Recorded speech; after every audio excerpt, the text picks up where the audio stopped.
Esto también viene de, creo que es del libro The Art of Scalability, que también fue una de esas cosas, es decir, no puede ser tan sencillo y tan bien mostrado y tan piola de entender. El cubo, ¿a qué se refiere el cubo? El cubo a cómo yo presto un servicio y cómo yo lo rodajeo, cómo yo lo corto en partes para poder hacerlo escalable. Está relacionado con escalabilidad. Este primer corte en realidad es el corte más sencillo, el corte que bien conocemos y que lo hemos estudiado siempre, que es el corte funcional. ¿A qué se refiere esto? Si yo presento un servicio, por ejemplo, imagínense un webmail. Obviamente yo voy a tener mis backends de autenticación, LDAP, MySQL, FileSystem. Voy a tener mis backends de búsqueda para cuando el usuario hace alguna búsqueda sobre su mail, mis backends de storage. En realidad es muy clara la funcionalidad y son piezas bien distintas. Si tengo un servicio de directorio de usuarios, no tiene nada que ver con que yo almacene los mails en una base de datos o lo almacene en el file system o lo almacene en algún otro tipo de medio. Están muy separados, entonces es una separación funcional.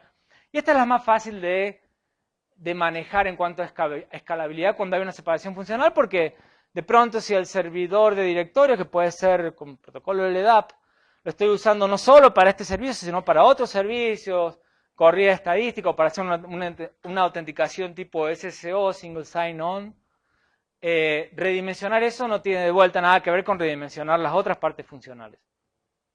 El otro corte del cubo, que es relativamente... Vamos, ahí está. Relativamente sencillo también es que sea replicable. Si estas piezas son fácilmente replicables, por ejemplo, no sé, multimaster MySQL o master slave MySQL o un directorio LDAP con una cabeza escribible, otras cabezas replicadas read-only, en el cual a la cabeza escribible le impacto cuando cambio datos de usuario, pero uso las cabezas read-only para hacer la autenticación, hacer el mayor tráfico, y poner otra cabeza read-only, otra réplica read-only es relativamente fácil tecnológicamente y en recursos, porque es sencillamente aumentar esta rodaja acá. Obviamente depende del tipo de servicio, depende de un montón de cosas, pero tiene mayor complejidad que esta dimensión, que la dimensión Y. La dimensión X es un poco más compleja, pero es muy fácil de entender y relativamente fácil de analizar los riesgos y los bordes de lo que yo estoy haciendo.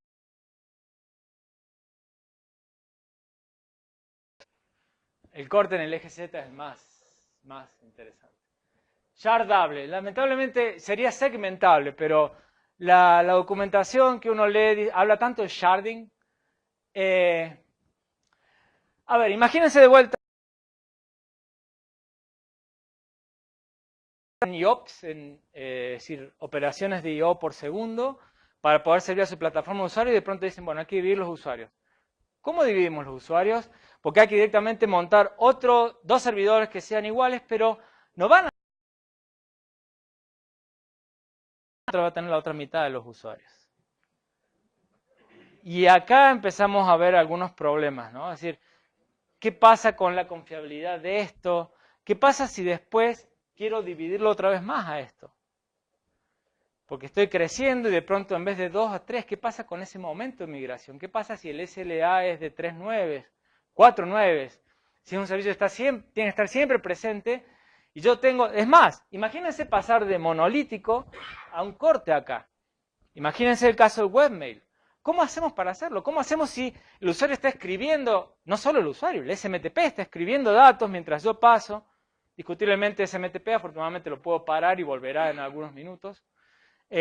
Por eso, pero depende mucho de la aplicación, depende mucho del problema y creo que alcanzo a ver en los ojos de todos ustedes el dolor que significa para los sistemas que ustedes manejan de pensar en que lo tengan que shardear, permítanme el horrible término en nuestro idioma, que tengan que cortarlo acá en base a la distribución de usuarios. Primero porque no sabemos, no somos buenos cocineros por dónde hay que hacer el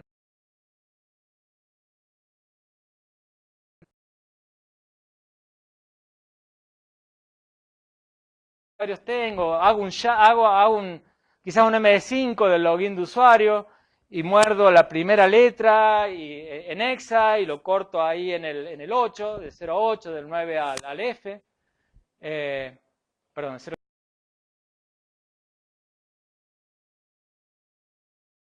Muy interesantes que aparecen acá, y ni hablar si yo quiero que estos cortes sean relativamente dinámicos.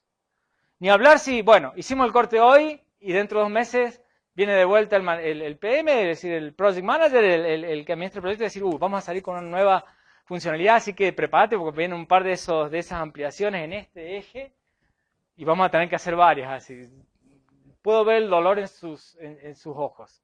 Bueno, muy interesante tener presente esto, porque estos también son criterios de diseño. Cómo yo diseño, cómo son las aplicaciones que yo hago para que tengan estos ejes. Y no, los colores no son elegidos, no son elegidos random. Como podrán ver, verde, porque ya lo conocemos, anaranjado, relativamente más complejo, y rojo como el más complejo de todos. Y eso está muy relacionado con cloud, especialmente estos dos ejes, por razones obvias, ¿no? La escalabilidad horizontal respecto de agregar más instancias para poder servir algo, y la escalabilidad discutiblemente horizontal, al menos horizontal en el tipo de servicio, porque nada difiere el backend que sirve de acá, el backend que sirve de acá, pero son muy distintos en los datos que sirve o en lo que tiene detrás. ¿Sí? Son iguales, pero distintos en cuanto a su estado. El cubo. Y acá viene el triángulo. Absolutamente fácil. Porque en alguna de las discusiones de alguna empresa donde trabajo o he trabajado, hubo un punto en el cual puedo decir, está el teorema de capa, así que no lo podés hacer. Y ahí, está bien, es cierto, es imposible. Bueno, así que en realidad esto es malas noticias.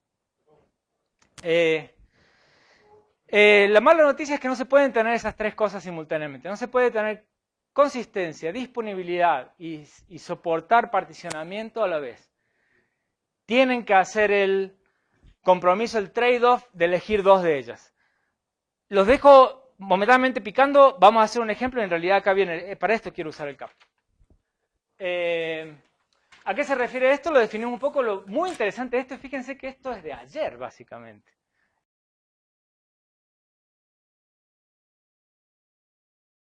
Nada más que 10 años atrás, respecto de todo lo que ha ocurrido en el mundo de IT. Y es impresionante que un teorema, que algo que parece tan fundamental, que es algo como la matemática, por decir, haya sido descubierto y propuesto nada más que hace 10, 12 años. Bien, entonces el problema a qué se refiere esto. Recordemos, consistencia, disponibilidad y tolerancia a la partición, al particionado. Ahí está el triángulo de CAP. ¿Dónde vivimos hoy? A menos que usemos Cassandra o Bigtable. ¿Dónde vivimos hoy? ¿Qué les parece? Cuando tenemos